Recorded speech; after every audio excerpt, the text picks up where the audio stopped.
I have come to discuss about the questions of ecology and environment. As we have already completed the rest section of mock test prelims, the number is coming for ecology and environment. This is the last section, but is not least importance. See question number 12. First of all, I will see the Rainbow Warrior is a ship that has been used to protest since 1985 by social activists in different parts of the world. Which organization is associated with it? कहता है कि rainbow warrior ship जो है वह 1985 से use में रहा है और इसका यूज़ निम्न में से कौन से ऑर्गेनाइजेशन करते रहे हैं? We have the option of PETA, Greenpeace, Amnesty International, world social forum. See this is the frequent type of question already been asking in different examination. The answer is Greenpeace. See about the Greenpeace. Greenpeace is a organization which is you see taken as non-governmental organization, and it has got the members of 55 countries, and its you can say headquarter is found in Amsterdam. So this is direct question or having with factual in their nature. Now second question you have like that of 13. Consider the following. निम्नलिखित वाक्य पर विचार करना है. First, it must have at least 0.5% और 1500 species of vascular plant as endemic. मैं आपको summary में बताऊं कि ये पूछ रहा है कि बायोडाइवर्सिटी के जो हॉट स्पॉट होते हैं उससे संबंधित जो स्टेटमेंट्स हैं वो सब क्या सही हैं, कितने सही हैं. See again in English, it must have at least 0.5 or 1500 species of vascular plant as endemic. कहता है, हिंदी में कहेंगे कि क्या बायोडाइवर्सिटी हॉटस्पॉट का मतलब यह है इनमें से फर्स्ट पॉइंट में कि 1500 स्पीसीज ऐसे क्षेत्र के जहाँ पर कि डिफरेंट स्पीसीज हैं जिसमें से 1500 स्पीसीज जो है इंडेमिक पाए जाते हैं. तो यहाँ बच्चों देखें कि इंडेमिक का मतलब क्या होता है कि कोई क्षेत्र विशेष है जिसमें कि डिफाइंड प्लांट्स वहाँ पाए जाते हैं, उसको हम लोग इंडेमिक्स कहते हैं. मतलब कोई ऐसा प्लांट जो खास पर्टिकुलर एरिया में ही रहता है, that is taken as endemic. तो कहता है कि क्या बायोडाइवर्सिटी हॉटस्पॉट उस क्षेत्र को कहेंगे जहाँ पर 1500 स्पीसीज वस्कुलर प्लांट के का मतलब ऐसे प्लांट जिसमें जाइलम एवं फ्लोएम पाया जाता है. जाइलम का मतलब वाटर कंडक्टिंग टिश्यू, फ्लोएम का मतलब है न्यूट्रिशन ट्रांसफरिंग टिश्यू. तो क्या 1500 स्पीसीज इंडेमिक के रूप में वहाँ पाए जाते हैं, ऐसे एरिया को बायोडाइवर्सिटिकली हॉटस्पॉट कहते हैं. सेकेंड वन है, it should have some species of flora and fauna found here and nowhere else in the world. मतलब दूसरा पॉइंट कहता है कि इसमें इस बायोडाइवर्सिटी हॉटस्पॉट में कुछ ऐसे स्पीसीज हैं जो प्लांट और एनिमल के माने जाएंगे जो अदर वर्ल्ड के किसी पार्ट्स में नहीं पाए जाते हैं. क्या यह स्टेटमेंट बायोडाइवर्सिटी हॉटस्पॉट के लिए सही है? थर्ड है, it should have lost at least 70% of the its primary vegetation. मतलब कि आधारभूत रूप में वहाँ जो प्लांट ओरिजिन किए होंगे उसमें से 70% जो है वो लॉस्ट कर गए. मतलब 30% ही वहाँ पर अब रिमेन्स हैं उस बायोडाइवर्सिटी हॉटस्पॉट वाले रीजन में. तो इन तीन कैरेक्टरिस्टिक में से बायोडाइवर्सिटी हॉटस्पॉट को कौन डिफाइन करेगा? सी इसमें आंसर जो है आपको सेकेंड वाला जो है वो नहीं होगा. फर्स्ट एंड 3 इसका आंसर है. सेकेंड वाला क्यों नहीं है उसका कारण है कि यहाँ पर फ्लोरा एंड फौना बताया गया है. फ्लोरा का मतलब प्लांट होता है, फौना का मतलब एनिमल्स होते हैं.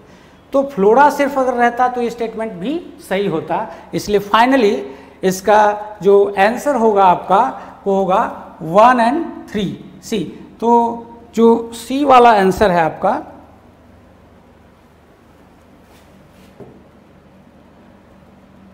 जो आपका सी वाला आंसर है,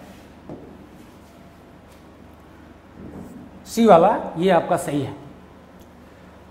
देन यहां से हम देखेंगे कि नेक्स्ट हमारा क्वेश्चन क्या आ रहा है। Which among the following, 14th number है इन्वायरमेंट का क्वेश्चन, नेक्स्ट वाला देखिएगा। Which among the following are critically endangered animals, इसमें से कौन ऐसे हैं जो क्रिटिकली इंडेंजर्ड एनिमल्स हैं।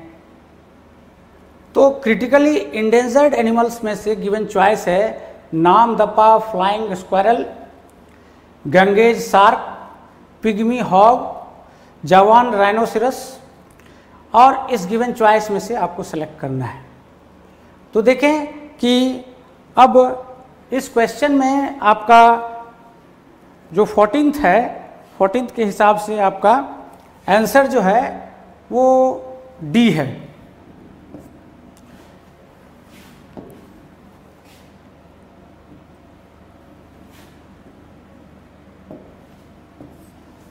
All of the above, 14th का जो आंसर है वो ऑल ऑफ द अबव है। का मतलब ये है कि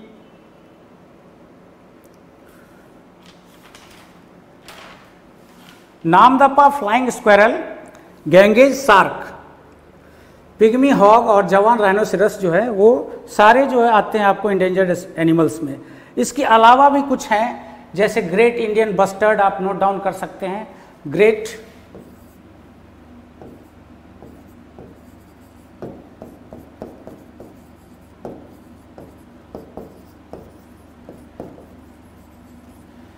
इंडियन बस्टर्ड को नोट कर सकते हैं। फिर लार्ज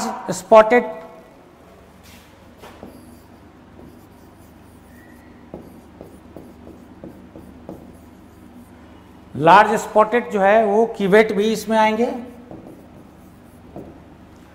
इसके अलावा आप देखेंगे कि स्लेंडर बिल्ड वल्चर भी आएंगे।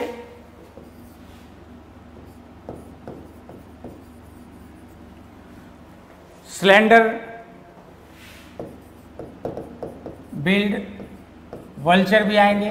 तो ऐसे बहुत सारे आप देखेंगे एनिमल इसमें आएंगे। लास्ट क्वेश्चन भी जो नेक्स्ट क्वेश्चन इंडियन बस्टर्ड से रिलेटेड है, वहाँ भी कुछ इंपॉर्टेंट फैक्ट्स को हम लोग देखेंगे। तो अब हम लोग आ जाएं, हंगुल आप देखेंगे, कश्मीरी रेड डियर है वो भी इसमें आते हैं।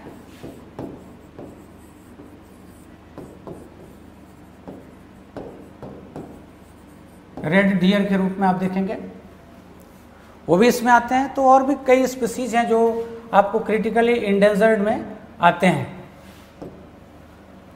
तो आप देखेंगे इस क्वेश्चन के रूप में हमने देखा। Now come to next question of environment. 15th, which one of the following statement is not correct about the great Indian bustard? As I have already told of that regarding the great Indian bustard question is coming. See, it is a critically endangered flying bird species. यह critically endangered flying उड़ने वाला पक्षी में से है। There has been a move to save the dwindling population of the species by protecting them through the satellite tracking. क्या इसको satellite trekking के माध्यम से प्रोटेक्ट किए जाने का प्रयास किया जा रहा है। थर्ड है, this bird has their natural habitat in wet grassland and marshy area. क्या यह वेट ग्रासलैंड जिसको कहते हैं, जैसे आप टेम्परेट रीजन में देखेंगे ग्रासलैंड जो है वेट ग्रासलैंड होता है, ट्रॉपिकल में जो है वो ड्राई ग्रासलैंड होता है, हार्ड ग्रासलैंड होता है। मार्सी एरिया जो डंपी है जिसको आप वेटेड लैंड कहते हैं, क्या उसमें पाया जाता है। It can easily be distinguished by its black crown on the forehead contrasting with pale neck and head.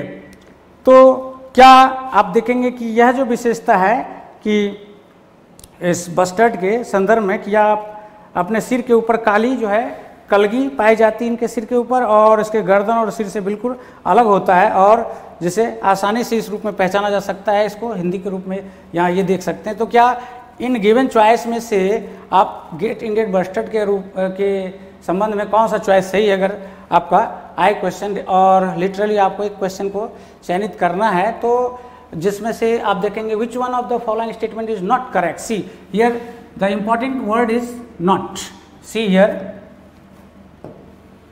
तो यहाँ पर एक ही स्टेटमेंट है होगा ऐसा जो नहीं से संबंधित, बाकी सही होंगे। तो आप देखेंगे कि ये वाला जो ऑप्शन है कि wet grassland and marshy area, basically जो ग्रेट इंडियन बस्टर्ड है वो जनरली आप कह सकते हो कि ड्राई क्लाइमेट में पाया जाता है, वेट ग्रासलैंड वाले एरिया में नहीं होगा, इसलिए ये जो चॉइस है वो गलत है, बाकी सारे चॉइस सही हैं। तो नेक्स्ट क्वेश्चन पे हम लोग आ जाए। अब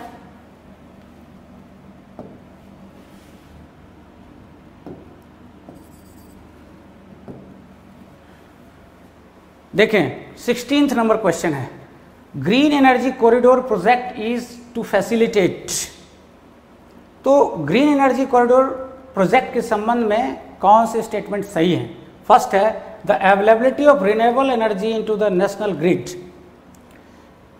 आपकी जानकारी के बताएं, यह non commercial source of energy के प्रोडक्शन से रिलेटेड यह प्रोजेक्ट है, तो इसमें से आपको देखने को मिलेगा फर्स्ट चॉइस ही अपने आप में करेक्ट है। The transportation of the fuel and other energy products from one region to another, क्या एनर्जी के ट्रांसपोर्टेशन एक जगह से दूसरे जगह किए जाने से संबंधित यह कॉरिडोर है। तीसरा है या सी है the construction of environment friendly energy producing plants all over the India, energy friendly जो प्लांट्स है उसको स्टैब्लिश करना है। The construction of industries based on clean fuel technology in India, क्या जो स्वस्थ ईंधन पर आधारित इंडस्ट्रीज़ को इस्टेब्लिश करने से जुड़ा हुआ यह कॉरिडोर है। तो इन गिवन चॉइस में से आप देखेंगे कि इसका आंसर जैसा कि हमने पहले ही बताया कि ए है द अवेलेबिलिटी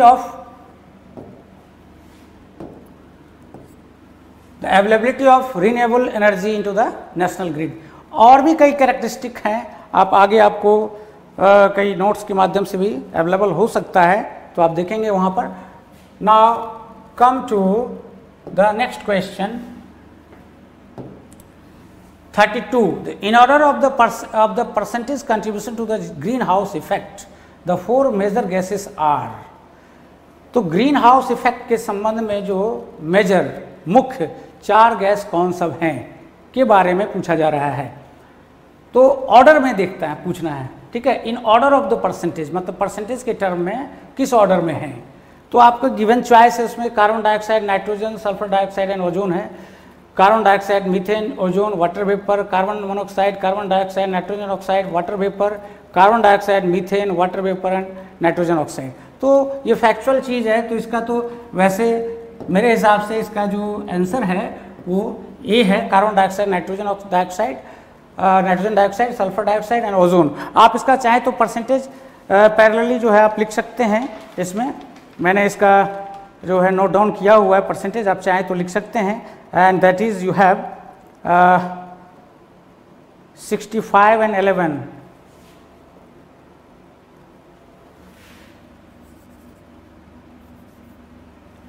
See,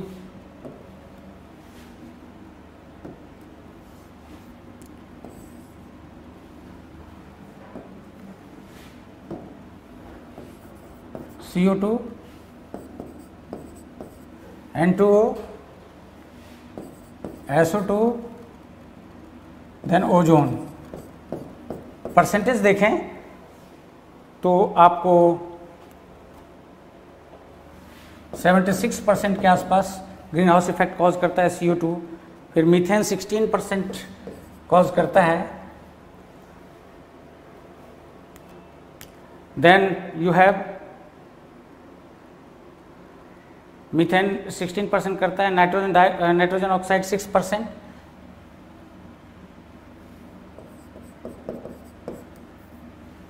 मीथेन को देखें,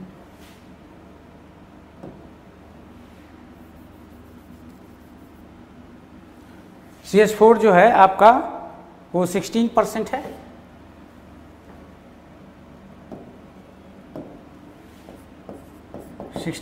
है।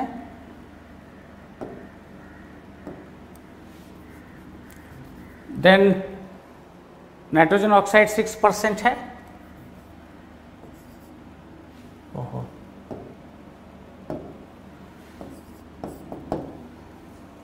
6% है। Then ozone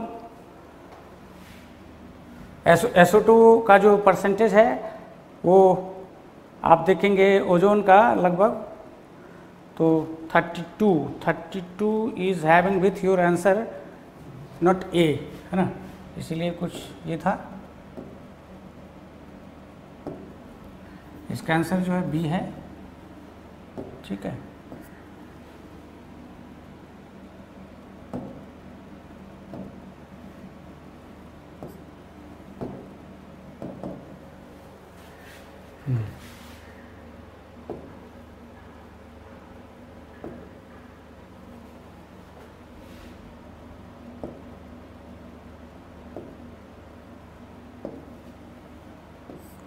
carbon dioxide, methane, ozone, then water vapour, ठीक है।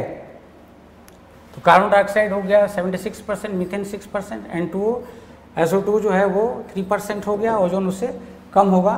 तो carbon dioxide, methane, ozone, then water vapour is having with your answer 32।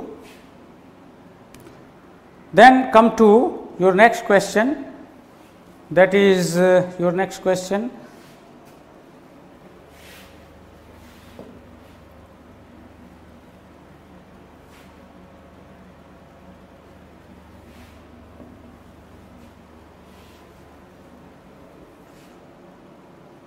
Three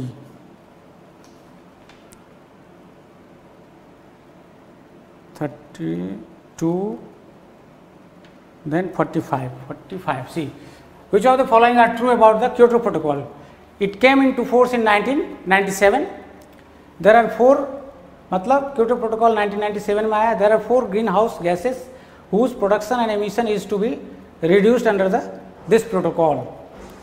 ठीक है, कहता है कि इस प्रोटोकॉल के अंतर्गत जो है वो 4 ग्रीन हाउस गैस को रखा गया है जिसको एलिमिनेट करना है। India falls under next 2 countries, hence does not have any legal obligation to reduce the emission of CH4। India जो है नेक्स्ट 2 कंट्री में आता है। United State of America has not ratified the protocol. कहता है question कि इनमें से कौन सा स्टेटमेंट है जो क्योटो प्रोटोकॉल से रिलेटेड है। Which of the following are true about the Kyoto protocol.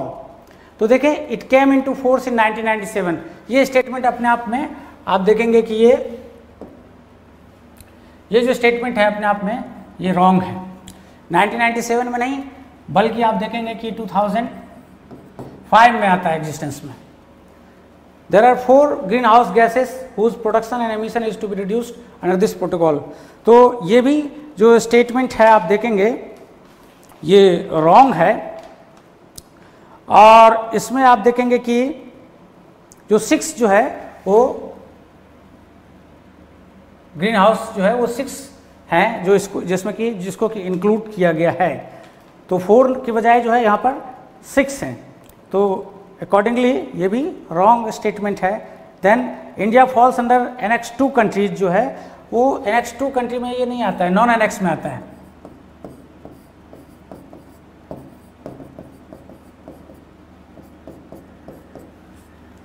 Non annex में आता है, नॉन एनेक्स में। नॉन एनेक्स कंट्रीज में डेवलपिंग कंट्रीज आते हैं। एनेक्स 1 में जो है डेवलप्ड कंट्री OECD के जो मेंबर्स होते हैं वो आते हैं, प्लस इकोनॉमीज इन ट्रांजिशन आते हैं। फिर आपको एनेक्स 2 में जो है इकोनॉमीज इन ट्रांजिशन आते हैं, और OECD के मेंबर्स सिर्फ आते हैं, और जो नॉन एनेक्स है उसमें डेवलपिंग कंट्रीज आते हैं। तो इंडिया जो है नॉन एनेक्स में आता है, एनेक्स 2 लिखा हुआ है, इसलिए ये ऑप्शन भी सही नहीं है। United states of America has not ratified the protocol. ये बात सही है, उन्होंने प्रोटोकॉल को कभी रेटिफाई नहीं किया।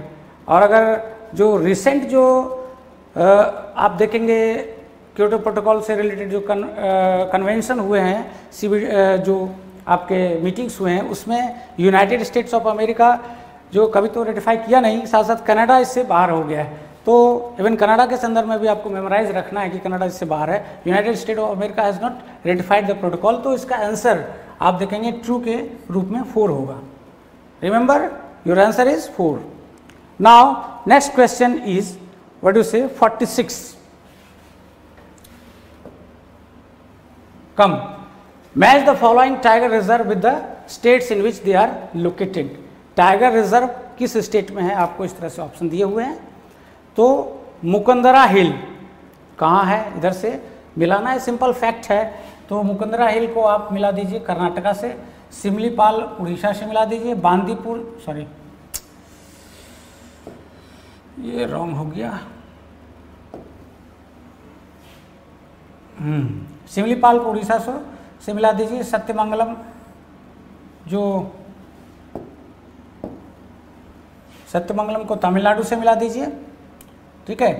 फिर आप सिमलीपाल को उड़ीसा से मिला दीजिए, बांदीपुर को कर्नाटका से मिला दीजिए और मुकुंदरा हिल को राजस्थान से मिला दीजिए। इस तरह से आपका यहाँ पर क्वेश्चन नंबर 46 का जो आंसर हो जाएगा वो BCDA।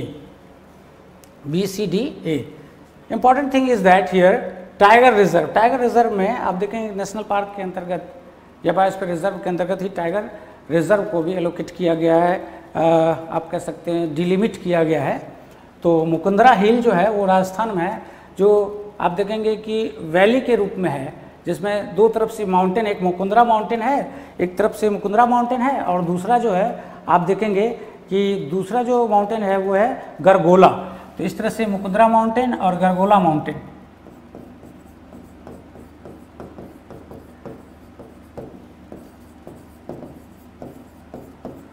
इसके बीच में आपको मुकुंदरा हिल टाइगर रिजर्व आपको मिलेगा। फिर सिमलीपाल उड़ीसा में आप देखेंगे, सत्यमंगलम जंगलम जो है वो तमिलनाडु में है। टाइगर प्रोजेक्ट टोटल जो है आप देखेंगे वो आपका 50 है इंडिया में। तो इस तरह से महत्वपूर्ण जानकारी है। 1974 में टाइगर प्रोजेक्ट लाया गया है, आप ये भी फैक्ट को ध्यान में रख सकते हैं। नाउ नेक्स्ट जो क्वेश्चन आपका है वो देखें इधर से 48 है। Which of the following is correct about the India's national action plan for climate change. इनमें से राष्ट्रीय कार्य योजना जो क्लाइमेट चेंज से रिलेटेड है उससे संबंध में कौन सी बातें सही हैं। See there are 10 mission under this plan. तो क्या 10 मिशन है? नहीं। तो आप देखेंगे यहाँ 10 के बजाय जो है 8 मिशन है। तो पहले आप देखें ये सेंटेंस अपने आप में इनकरेक्ट हो गया। One of the mission aim to conserve Himalayan ecosystem, बिल्कुल सही है, ये हिमालयन इकोसिस्टम से रिलेटेड है। The national solar mission aims to generate 2000 megawatt of solar energy by 2022। 2022 तक जो है 20,000 मेगावाट का सोलर एनर्जी प्रोड्यूस करना है नेशनल एक्शन प्लान के अंतर्गत। सही है ये। The plan was adopted in 2010। तो अब ये भी सही है, ये भी सही है। अब इसकी बात करें, इसके हिसाब से इसका जो आंसर होगा वो आप देखेंगे क्वेश्चन नंबर 48। तो ये भी सही है। तो ये आंसर 2, 3, 4 है। फैक्चुअल क्वेश्चन है आपका। यहाँ 8 मिशन होगा 10 मिशन के बजाय। Now come to next question 49। Biological oxygen demand will increase, मतलब इसको शॉर्ट में हम लोग BOD कहते हैं, biological oxygen demand. Biological oxygen demand कब बढ़ेगा? पहले हम ये जानें कि what is BOD। BOD is the required oxygen to decompose the organic content found in water body. तो ऑर्गेनिक कंटेंट जो रहता है वाटर बॉडी में, उसको डिकम्पोज करने के लिए आपको कितना ऑक्सीजन चाहिए, क्योंकि बैक्टीरिया वगैरह और या जो भी आप कह सकते हैं माइक्रोब्स उसको डिकम्पोज करेगा, उसको डिकम्पोजिशन के लिए ऑक्सीजन की ज़रूरत पड़ती है। तो सिंपल है कि बीओडी डिमांड तभी बढ़ेगा जब आप देखेंगे कि इकोसिस्टम में ऑर्गेनिक कंटेंट क्या हो रहे हैं। आप जब भी आप देखिए, सिंपल उसको समझना है, ऑर्गेनिक कंटेंट ज़्यादा है तो इसको डिकम्पोज करने के लिए आपको ज़्यादा एक्वेटिक माइक्रोब्स होंगे और ऑक्सीजन का डिमांड भी बढ़ेगा। तो when a person moves towards the higher altitude, जब पर्सन ऊंचाई की तरफ बढ़ता है तो उसका ऑक्सीजन का डिमांड तो बढ़ता है, पर ये बायोलॉजिकल ऑक्सीजन डिमांड नहीं है। When the organic content of aquatic ecosystem increases, organic content बढ़ गया, ठीक है, तो मतलब न्यूट्रिएंट ज़्यादा है, अब उसको डिकम्पोज करने के लिए ज़्यादा ऑक्सीजन का डिमांड होगा, क्योंकि माइक्रोब्स की संख्या भी वहाँ पर बढ़ेगी डिकम्पोज करने के लिए, तो ये सही है। When the organic content in the soil increases, soil में इनऑर्गेनिक या ऑर्गेनिक कंटेंट के बढ़ने से उसका बायोलॉजिकल ऑक्सीजन डिमांड से कोई संबंध नहीं है, नन ऑफ दिस। तो इसका आंसर ये भी है। फिर नेक्स्ट आ जाए, which of the following is are correctly matched. Now इनमें से कौन करेक्टली मैच्ड है? Biofertiliser azotobacter, bioremediation mustard plant, bioaccumulation lead, biofuel mahua. Which of the following, which of the above statement are correct related to these. तो answer कर देना simple, बहुत ही आसान है, लेकिन देखें कि बायो फर्टिलाइजर का मतलब बायोलॉजिकल ऑर्गेनिज्म जो फर्टिलाइजर के रूप में यूज होता है। तो अब एजेटोबैक्टर जो एक प्रकार का बैक्टीरिया है, तो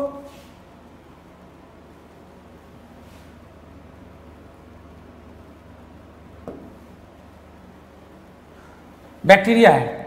देन आप देखेंगे कि एजेटोबैक्टीरिया के अलावा भी कुछ ऐसे हैं,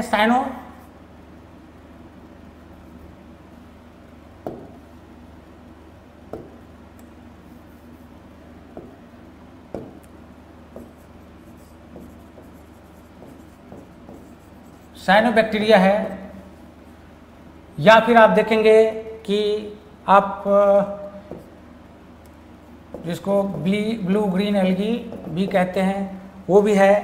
फिर आप देखेंगे कि बैक्टीरिया भी कई हैं जो बायो फर्टिलाइजर के रूप में काम करते हैं। तो जैसे यहाँ पर साइनोबैक्टीरिया में आप देखेंगे कि एग्जाम्पल या नेम में आ जाएगा, नॉस्टॉक होगा,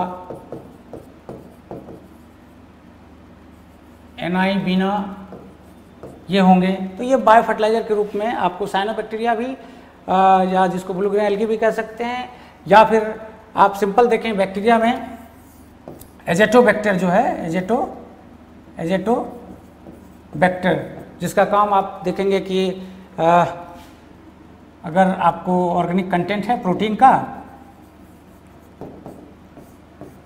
प्रोटीन को, तो इसको चेंज कर देगा अमोनिया में, अमोनिया को नाइट्राइट और नाइट्राइट को नाइट्रेट में चेंज करने वाले डिफरेंट बैक्टीरियाज हैं।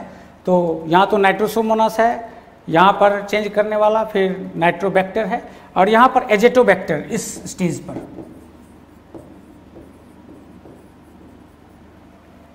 ठीक है, सॉरी ये थोड़ा गलत हो गया, इसको इस तरह से करिए। यहाँ पर नाइट्रोसोमोनास,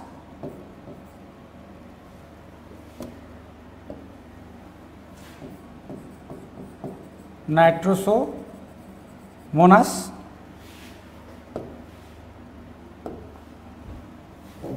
और ये Nitrobacter,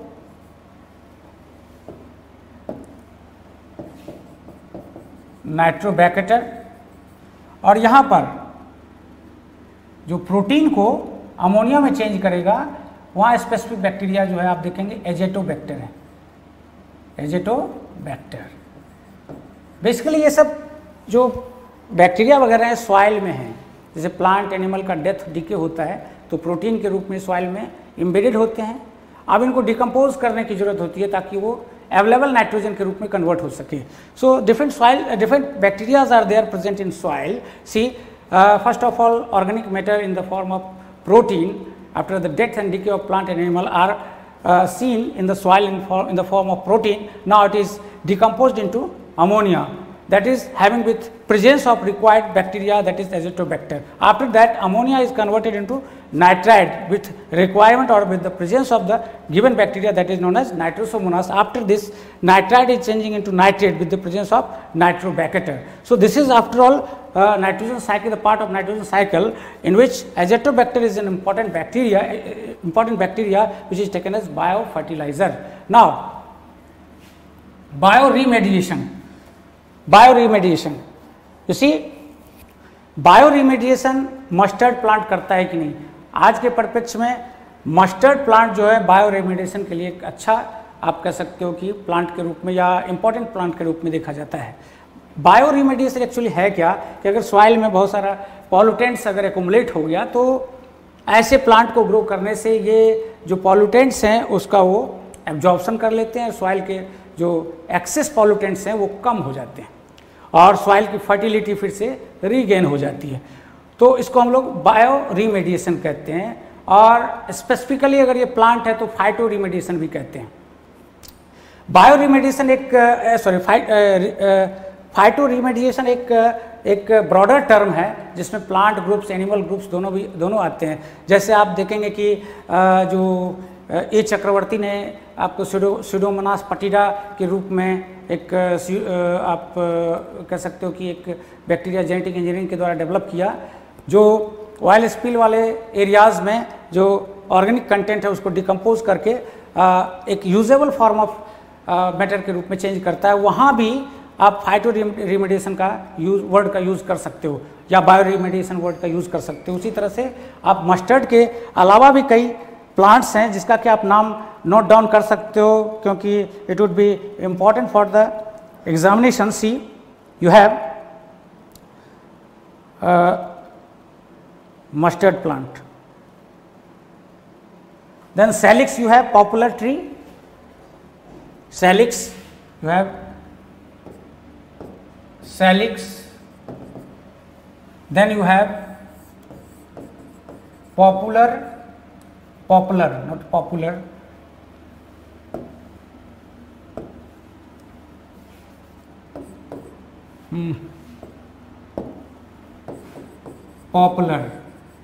popular plant you have, then certain other like Indian grass,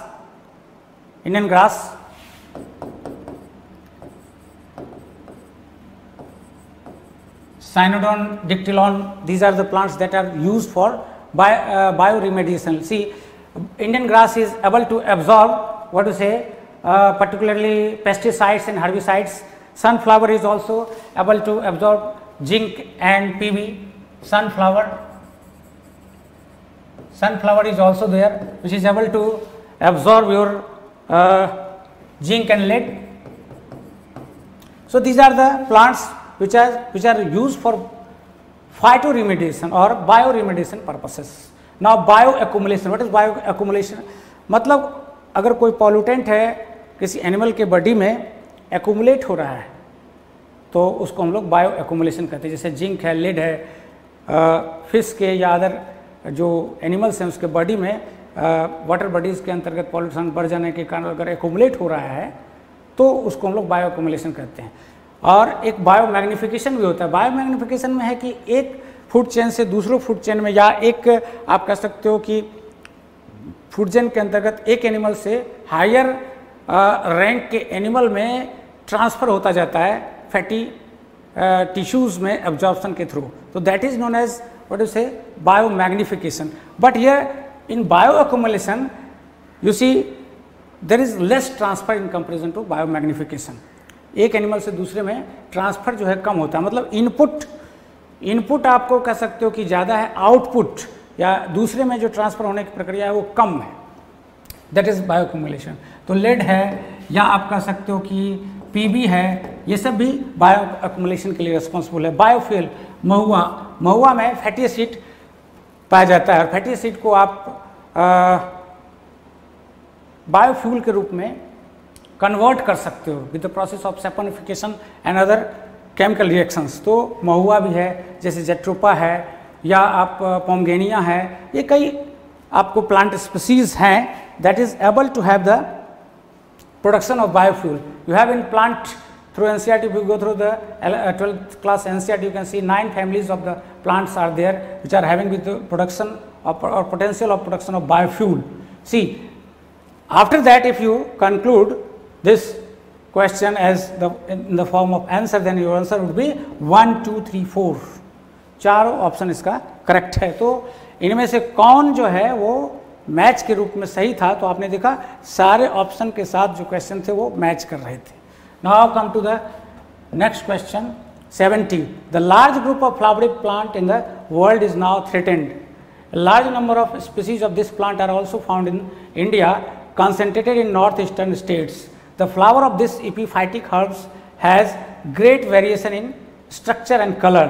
The plant is, see, कहता है कि जो पुष्प वाले पौधे हैं, जो जिसमें कि पुष्प पाए जाते हैं, उनके एक बड़े ग्रुप होते हैं जो आजकल threatened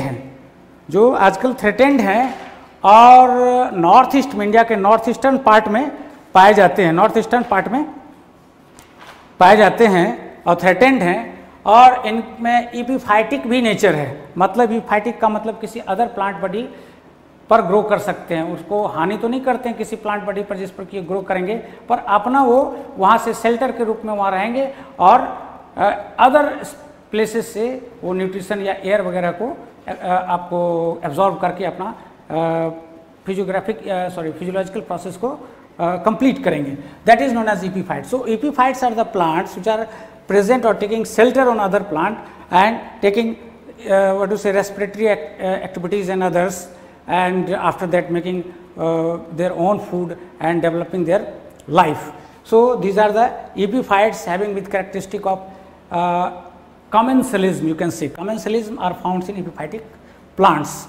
So here according to the given fact, their answer is orchid. Orchid is having with the nature of epiphytes, है ना, एपीफाइट की तरह होते हैं ये नॉर्थ ईस्टर्न पार्ट में, भारत के नॉर्थ ईस्टर्न पार्ट में, विशेष करके अरुणाचल में आप देखेंगे, Arunachal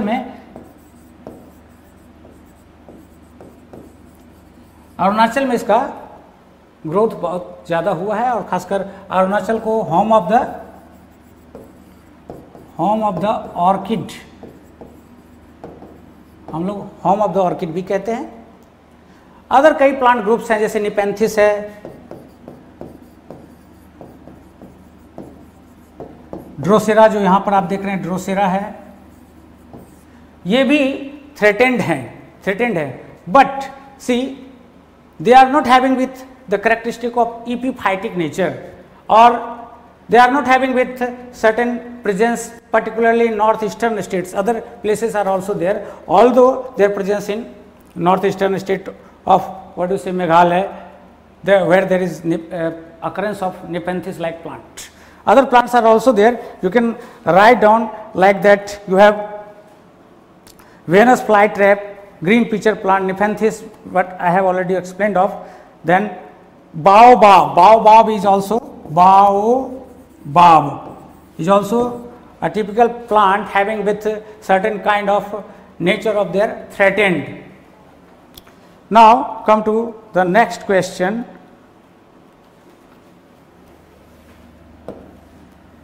That is 83. Read the following statement about the functioning of an ecosystem and identify the correct set of statement. इनमें से कौन इकोसिस्टम का कैरेक्टरिस्टिक काम है और कौन जो है सही है स्टेटमेंट। देखें, the energy, see here the point is that read the following statement about the functioning of an ecosystem and identify the correct statement. मतलब इकोसिस्टम के काम से संबंधित जो भी आपके पॉइंट्स हैं वो क्या सही हैं, कितने सही हैं। देखें, the energy in the food chain flows in a cyclic manner. Energy क्या साइक्लिक मैनर में फ्लो करता है इकोसिस्टम में? एनर्जी का जो मूवमेंट है वो नॉन साइक्लिक है, यूनिडायरेक्शनल होता है। ईपी उडम के बुक हैं या उनके जो स्टडी हैं वो कई बार वाई शेप चैनल में फ्लो करता है एनर्जी, कई बार यूनिडायरेक्शनल माना जाता है, उसको साइक्लिक नहीं माना जाता है। The pyramid of number is always upright in food chain. देखें, पिरामिड ऑफ नंबर का मतलब ये हुआ कि प्रोड्यूसर है, कंज्यूमर है, उसके डिफरेंट जो लेवल्स हैं, प्राइमरी, सेकेंडरी, टर्सरी, उसमें से जैसे जैसे हम नीचे से ऊपर की तरफ जाएंगे, that is from producer to consumer of different level, their number is whether increasing or decreasing, and accordingly if we make the shape of that food chain, then it would appear as either upright or inverted. So food chain has got their shape, if you say in terms of Elton's pyramid, you see here अगर producer को रखेंगे, then consumer के different levels, तो अगर मान लो producer की संख्या ज़्यादा है, कंज्यूमर की संख्या उससे कम है, प्राइमरी का, सेकेंडरी का, टर्सरी का, तो जो शेप बनेगा इस तरह से पिरामिड टाइप का बनेगा। लेकिन वही अगर प्रोड्यूसर की संख्या अगर कम है, प्राइमरी का उससे ज़्यादा है, फिर सेकेंडरी का उससे ज़्यादा है, then your shape would be inverted. So here the question is asking about whether the pyramid of number is always upright in a food chain.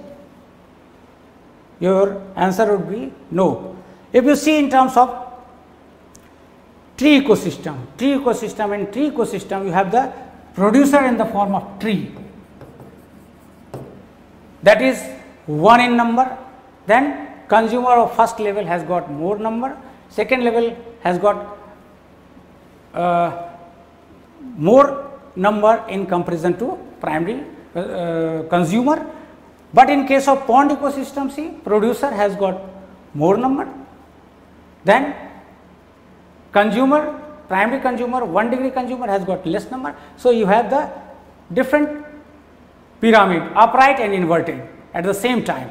So this option is also you have correct in nature. See, pyramid of number is always upright, never.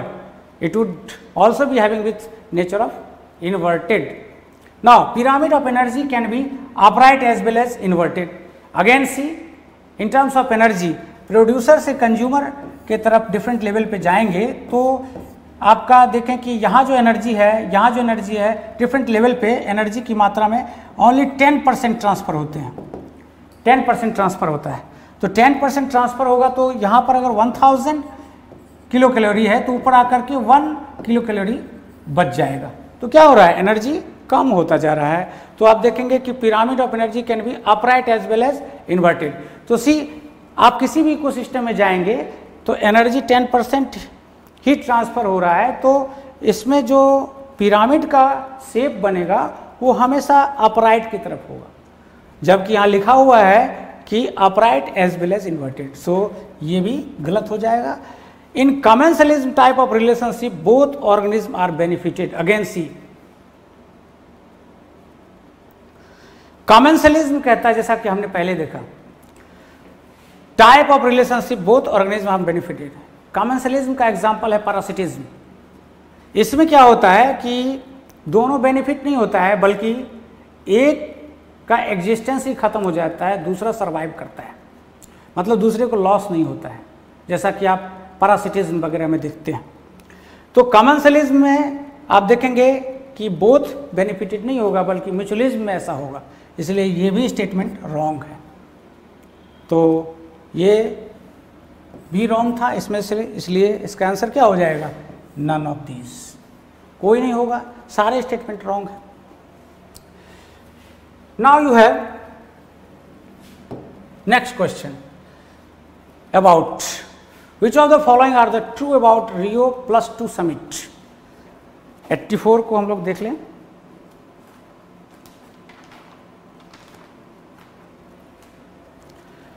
Rio+2 जैसा कि नाम से स्पष्ट है, रियो जो कभी हुआ होगा उसके 20 साल के बाद ये समिट होगा, that is taken as Rio+ summit. It is also also known as United Nation conference on sustainable development. क्या उसको United Nation conference on sustainable development भी माना जाता है? It was held in 2001 in Rio de Janeiro, Brazil. क्या ये सही है? Theme of the summit was green economy with equal emphasis on eradication of poverty.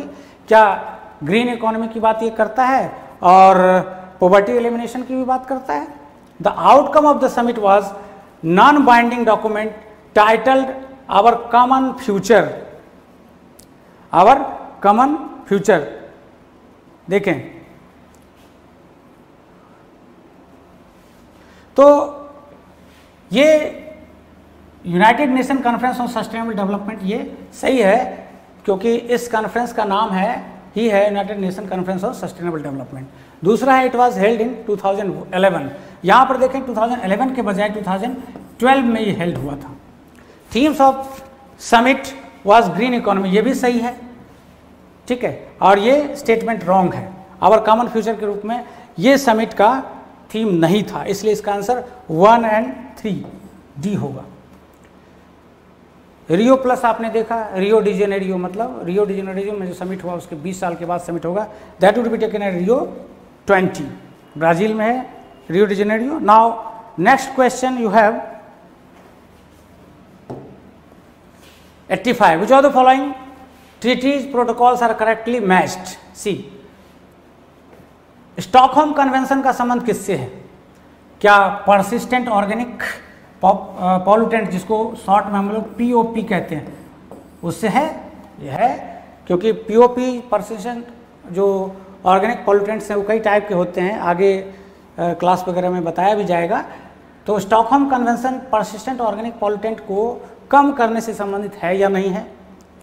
कार्तागेना protocol invasive alien species से related है कि नहीं है? कार्तागेना जो बायोडाइवर्सिटी से रिलेटेड है, जिसको कि हम लोग इन्वेजिव एलियन स्पीसीज का मतलब यहाँ ये है कि बाहर से आने वाले शत्रु जो प्रजाति हैं, क्या उनको कंट्रोल करने से रिलेटेड कार्तागेना प्रोटोकॉल है? आपकी जानकारी के लिए कार्तागेना प्रोटोकॉल है या आईची घोषणा है, ये सब बायोडाइवर्सिटी से रिलेटेड है, सीबीडी बायोडाइवर्सिटी से रिलेटेड है। तो कार्तागेना प्रोटोकॉल जो है भी इन्वेजिव एलियन स्पीसीज से है, ये सही है। फिर देखें Rotterdam convention, the control of transboundary movement of hazardous waste and their disposal. तो रोटरडम जो कन्वेंशन है, क्या उसका संबंध ट्रांस बाउंड्री मूवमेंट या जो विषैले पदार्थ है उसके एक देश से दूसरे देश मूवमेंट होने से संबंधित रोटरडम कन्वेंशन है या नहीं है? फिर बॉन convention conservation of migratory species है या नहीं है? बॉन कन्वेंशन का संबंध कंजर्वेशन ऑफ माइग्रेटरी स्पीसीज से है या नहीं है? तो इस टाइप के क्वेश्चन आपको यहाँ पर देखने को मिल रहे हैं। तो देखें कि जो रोटरडम कन्वेंशन है ये एक्चुअल में बेसेल कन्वेंशन यहाँ होना चाहिए, क्योंकि बेसेल कन्वेंशन का लिटरली संबंध जो है वो control of transboundary movement of hazardous waste and their disposal से है, ठीक है। अगर यहाँ पर बेसेल कन्वेंशन रहता तो ये स्टेटमेंट सही होता। रॉटरडम कन्वेंशन का संबंध जो है वो पेस्टिसाइड वगैरह से है, पेस्टिसाइड एंड इंडस्ट्रियल केमिकल से है। तो रॉटरडम कन्वेंशन का संबंध जो है पेस्टिसाइड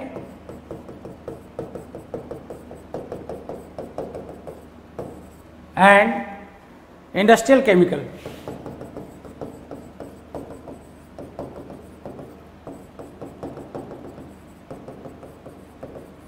से है। तो ये स्टेटमेंट सही नहीं है, थर्ड वाला।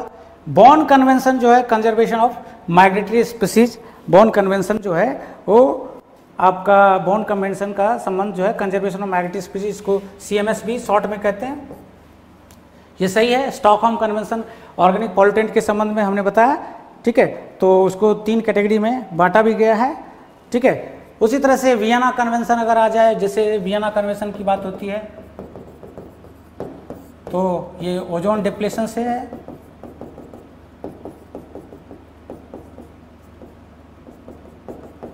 तो आप देखें कई तरह के कन्वेंशन एंड अकॉर्ड साइन किए जाते हैं डिफरेंट कंट्रीज के संदर्भ में, ताकि एक तय किया जाए कि गिवन टाइम तक हम लोग जो है इस चीज़ पे कंट्रोल करेंगे। तो कन्वेंशन जो है वो कन्वेंशन और प्रोटोकॉल में थोड़ा बहुत अंतर होता है, कई बार उस टाइप के भी क्वेश्चंस आते हैं। तो प्रोटोकॉल का मतलब हुआ कि हम लोग एक समय समय तय कर लेते हैं कि आपस में कि हम इस समय सीमा तक इन चीज़ों को हम लोग कंट्रोल कर लेंगे पॉल्यूशन के कंटेक्स्ट में। और जो कन्वेंशन होता है वो आपस में विचार करके एक कोड ऑफ कंडक्ट तैयार करते हैं कि आगे हमें इस पर काम करना है। तो यहाँ पर बेसिकली प्रोटोकॉल के संबंध में बात किया गया, मतलब ये सब चीज़ें जिस पर कि विभिन्न देश जो है विचार विमर्श करके आगे काम करने का जो है कमिटमेंट तय करते हैं। तो इस तरह से अगर देखा जाए तो आंसर क्या होगा, ये सही है, ये सही है, ये सही है। तो आप देखेंगे जो आपका है वह करेक्टली मैच ना स्टॉकहोम, तो 1 और 4 कार्तागेना, कार्तागेना, हाँ, तो 1 और 4 इसका आंसर। कार्तागेना प्रोटोकॉल जो है वो बायोडाइवर्सिटी से रिलेटेड है।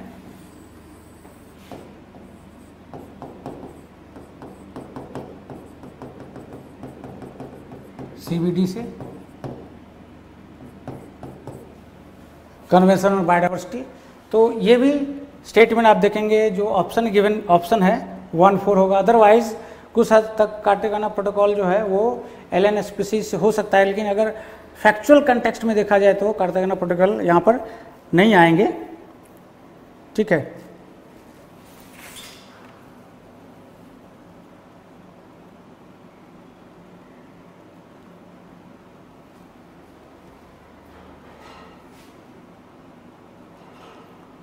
ठीक है।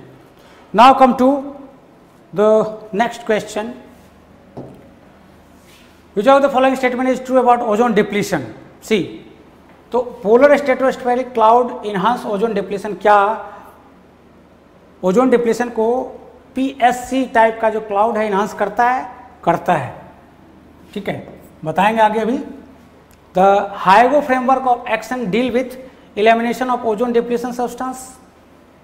तो अभी हमने देखा कि ओजोन डिप्लीशन से संबंधित जो अकॉर्ड है वो अलग हैं। ये हाइगो फ्रेमवर्क जो है वो आपका डिजास्टर मैनेजमेंट से रिलेटेड है।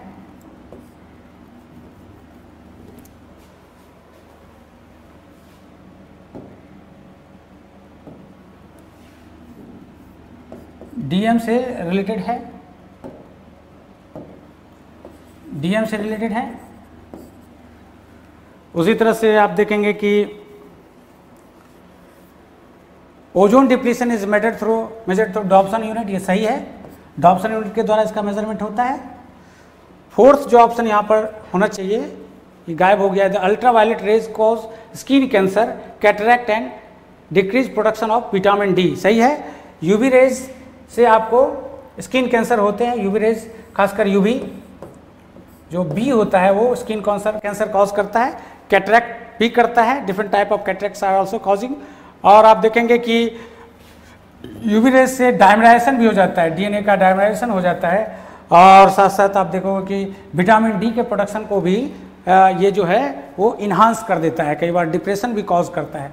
तो ये भी आप देखें कि विच of the following true about the ozone depletion. तो ओजोन डिप्लीशन का ये इफेक्ट है फोर्थ, तो फोर्थ वन चॉइस इफेक्ट है कि क्या क्या कॉज कर रहा है, और इसका संबंध कहीं भी ओजोन डिप्लीशन से नहीं है, का मतलब ओजोन डिप्लीशन को कॉज करने वाला ये स्टेटमेंट नहीं है, या ओजोन डिप्लीशन से रिलेटेड ये मेजरमेंट का कोई से संबंधित कोई एक स्टेटमेंट नहीं है, इसलिए ये रॉन्ग हो जाएगा, ये सही है। और आप देखें हाइगो फ्रेमवर्क, तो यहाँ पर इसका संबंध डीएम से है।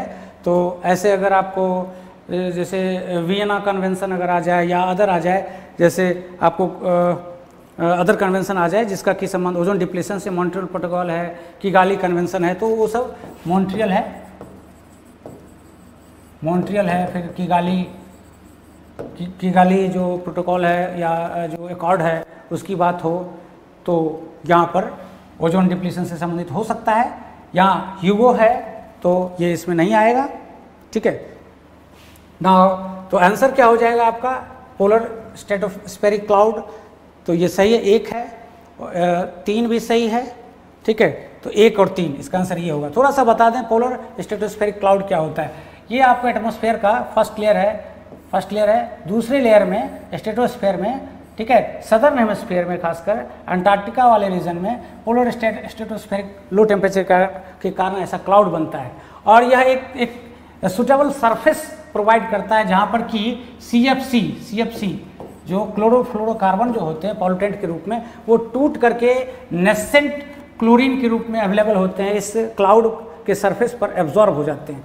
और ऐसी स्थिति में जब sun rays first of all जो फर्स्ट वीक ऑफ अक्टूबर में सदर्न हेमिस्फीयर में एंट्री करता है सन रेज, तो उस समय जो है ये नेसेंट क्लोरीन आपको वो ओजोन से रिएक्ट करके, ओजोन जैसे है, ओजोन से यूवी रेज, ऑक्सीजन और ऑक्सीजन एटम के रूप में कन्वर्ट होता है, और ये ऑक्सीजन जो मॉलिक्यूल है फिर से ऑक्सीजन के रूप में कन्वर्ट हो करके ओजोन बने, यह बनने नहीं देता है। यहाँ पर O2 से ये नेसेंट क्लोरीन जो है वो रिएक्ट करके ClO बना देता है।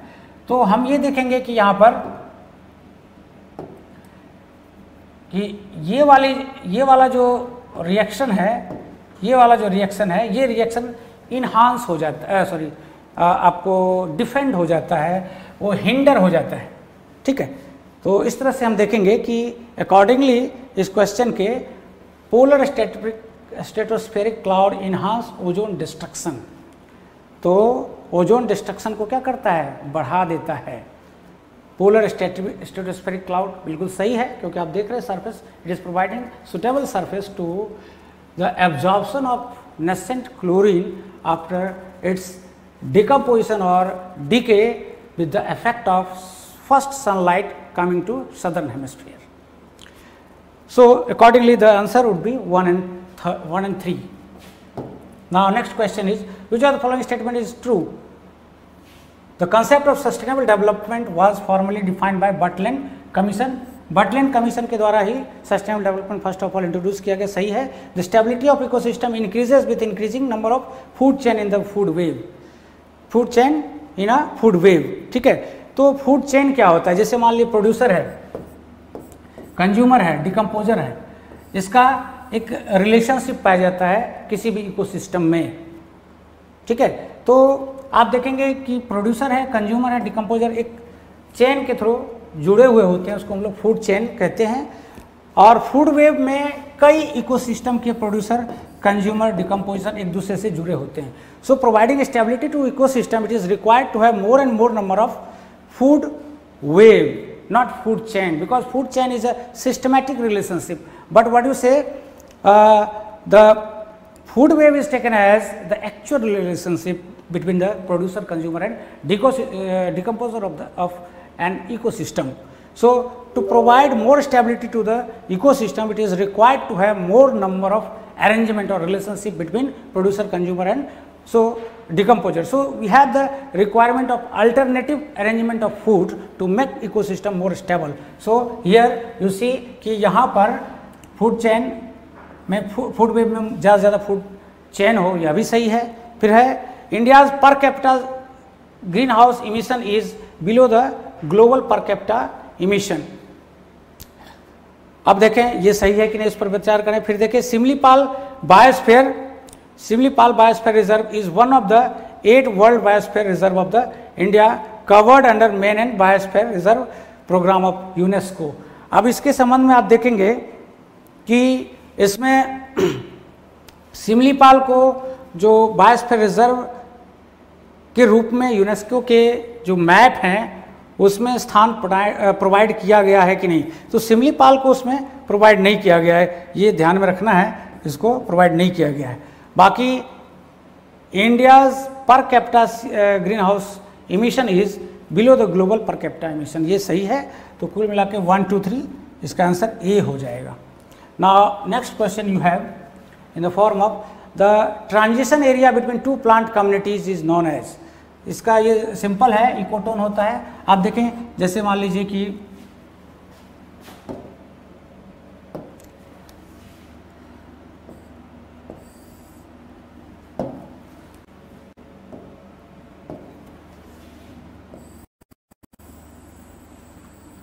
ये वाटर बॉडी है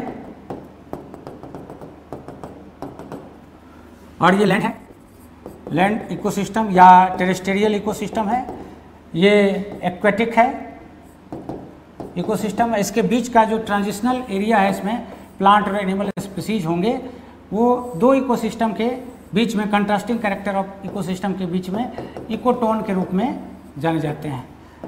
इस टाइप के एग्जांपल और भी आपको मिलेंगे, जैसे आप देखेंगे कि ट्रॉपिकल रीजन में आप देखेंगे कि इधर जो है 10 to 30 डिग्री लैटिट्यूड के बीच में इधर आपको डेजर्ट टाइप ऑफ क्लाइमेट मिलेगा, डेजर्ट टाइप ऑफ इकोसिस्टम मिलेगा। इधर ईस्ट में जाएंगे तो मानसून टाइप इकोसिस्टम या बायोम मिलेंगे और बीच वाले एरिया में सवाना टाइप मिलेंगे। उसी तरह से ऊपर में भी जाएंगे तो आपको ग्रासलैंड जो है वेट ग्रासलैंड के रूप में, स्टेपी या प्रेरी के रूप में मिलेगा। ये सब भी क्या है, ये सब भी इकोटोन के एग्जाम्पल हैं। तो सवाना,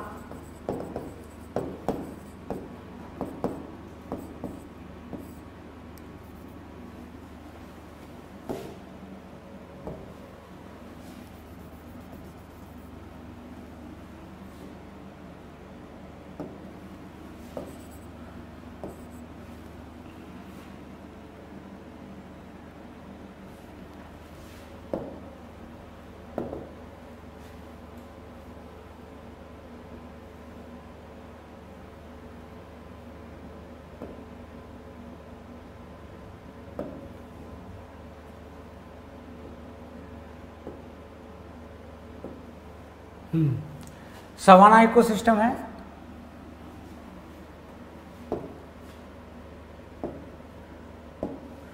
सवाना इकोसिस्टम था।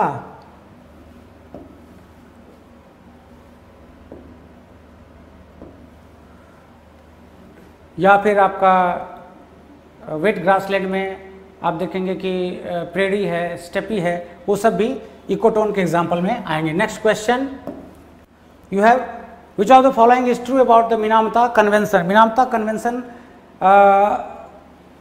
पर साइन हुआ जब जापान के मिनामता सी में फिशेस को मोस्टली इफेक्ट करने वाले डिजीज कॉज किए गए थे, खासकर मरकरी के पॉल्यूशन के कारण। वाटर में मरकरी का कंटेंट बढ़ गया जो फिशेस को इफेक्ट किया और उसके जो बैकबोन या अदर जो सिस्टम्स हैं, डाइजेस्टिव ट्रैक्ट हैं या आपको किडनी वगैरह ये सब को डैमेज करने लगा। तो इससे क्या है, वो फूड चेन के थ्रू ह्यूमन बीइंग में भी ट्रांसफ़र होने लगा इस टाइप के पॉल्यूटेंट्स। तो इस पर काम किया गया विभिन्न देशों के बीच और एक मिनामता कन्वेंशन तय हुआ। उसमें देखेंगे it was signed in 2013। It aims to restrict use of mercury thermometer but not provide for complete phase out.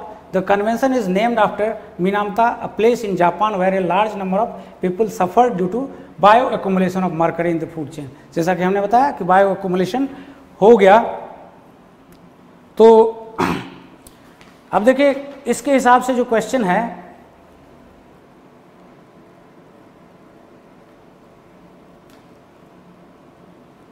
ठीक है,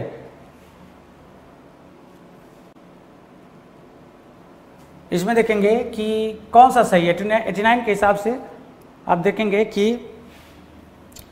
ये 2013 में साइन किया गया अकॉर्ड।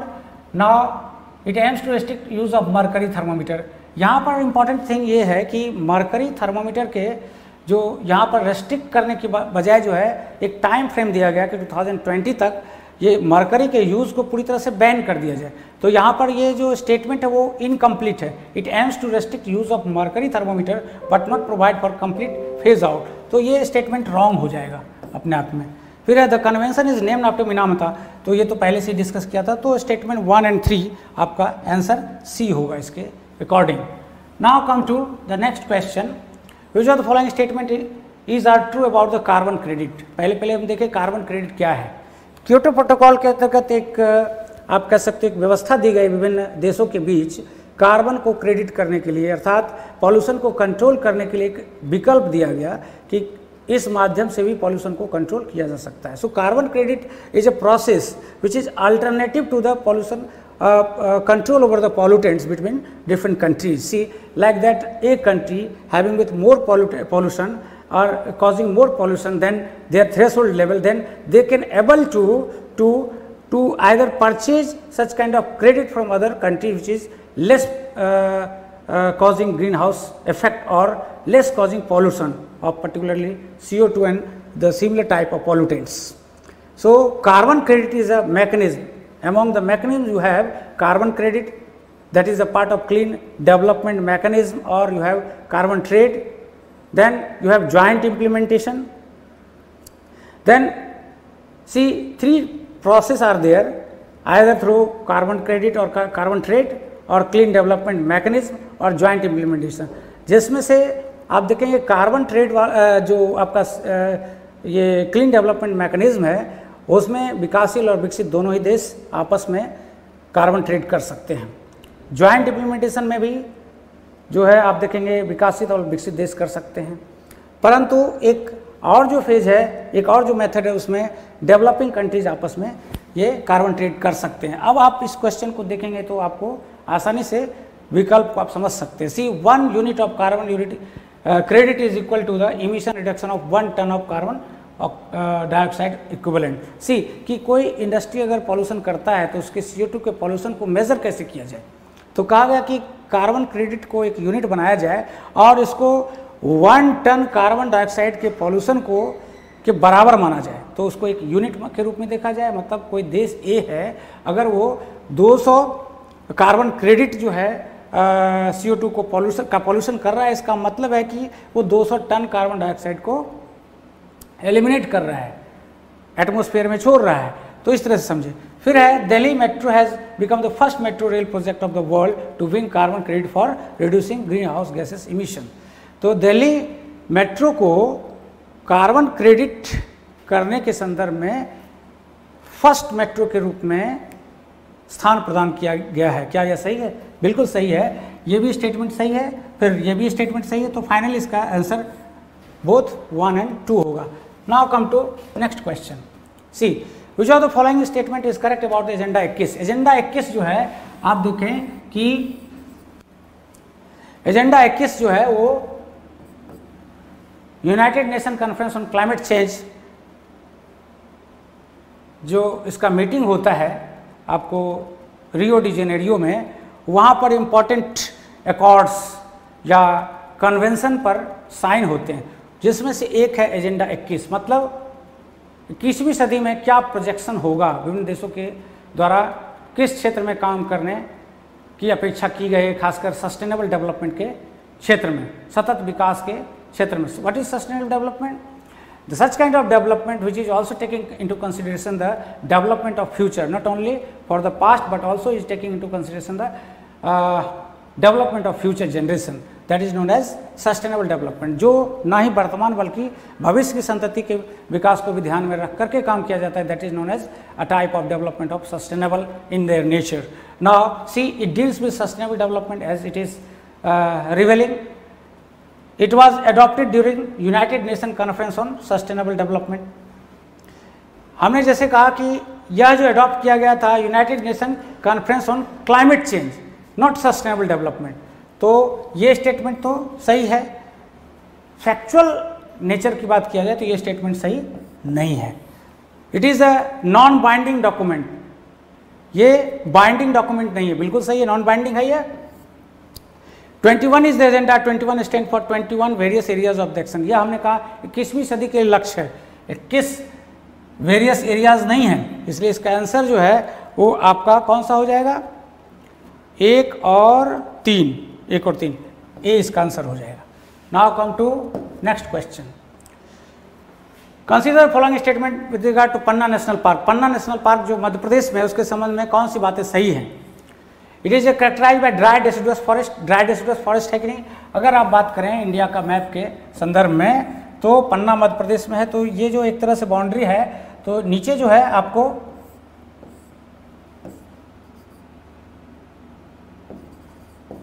ट्रॉपिकल एंड सब ट्रॉपिकल आपको फॉरेस्ट मिलेंगे। यहाँ पर जो है आपको इस बीच में ड्राई डेसिडुअस मिलेगा,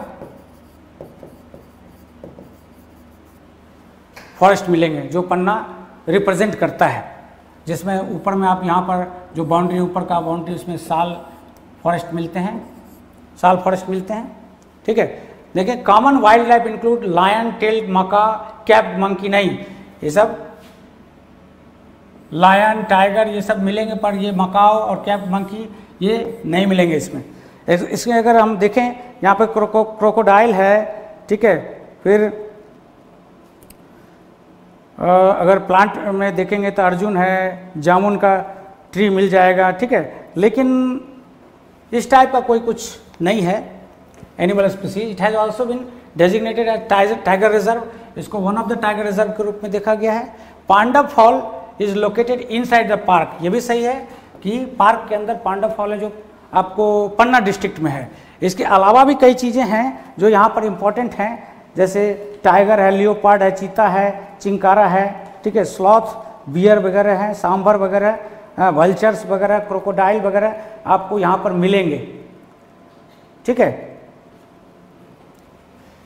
एक इम्पॉर्टेंट और भी है कि इस पन्ना जो टाइगर रिजर्व है इसके थ्रू जो है रिवर जो है वो केन रिवर क्रॉस करता है। केन रिवर, केन बेतवा जो नाम सुना होगा, केन रिवर क्रॉस करता है। तो आप देखें ये वाला तो सही है, ये भी सही है, ये भी सही है। तो 1 3 4 आपका आंसर सी है। Now next question, which of the following biogeographical region covers the largest area in India. Biogeographical region जो है वो आइडेंटिफाई किया गया है इंडिया में 10 बायोजियोग्राफिकल रीजन्स हैं। उसमें से सबसे बड़ा जो है दक्कन पेनिनसुला का है एरिया, बहुत बड़ा एरिया है। ठीक है। अब गंगेटिक प्लेन, उसके बाद में हिमालय वगैरह ये सब छोटे हैं। 10 बायोजियोग्राफिकल एरियाज हैं, कई के रूप में है, आप चाहे तो नोट डाउन भी कर सकते हैं। जैसे ट्रांस हिमालय है, गंगा प्लेन है, इंडियन डेजर्ट है, सेमी एरिड जोन के रूप में है, दक्कन पेनिनसुला कई पार्ट में बटा हुआ है, नॉर्थ ईस्टर्न इंडिया के रूप में है, आइलैंड भी है, कोस्ट भी है ना। तो सबसे छोटा अगर बात किया जाए तो सबसे जो छोटा एरिया होगा द आइलैंड्स का होगा, द आइलैंड्स का एरिया है। ठीक है। और सबसे बड़ा जो है वो दक्कन पेनिनसुला का है। जो दक्कन पेनिनसुला की बात करें तो दक्कन पेनिनसुला जो है वो कई पार्ट में, 5 पार्ट में बटा हुआ है। सबका एरिया जो है बहुत बड़ा है। ऐसे भी आप देखो दक्कन एरिया जो है ज्योग्राफिकल एरिया के रूप में भी अगर देखा जाए, फिजियोग्राफिक एरिया के रूप में, तो सबसे बड़ा है। 49% of the total geographical area is containing in peninsula. So one of the region in Deccan peninsula of peninsular India, which is having with more area in comparison to other biogeographical India region of India. Now come to the next question. So I think question has been completed. This is all about the questions related to ecology and biodiversity. Thank you, and I wish that in future the same way of discussion would be continued and you will be better benefited. Thank you.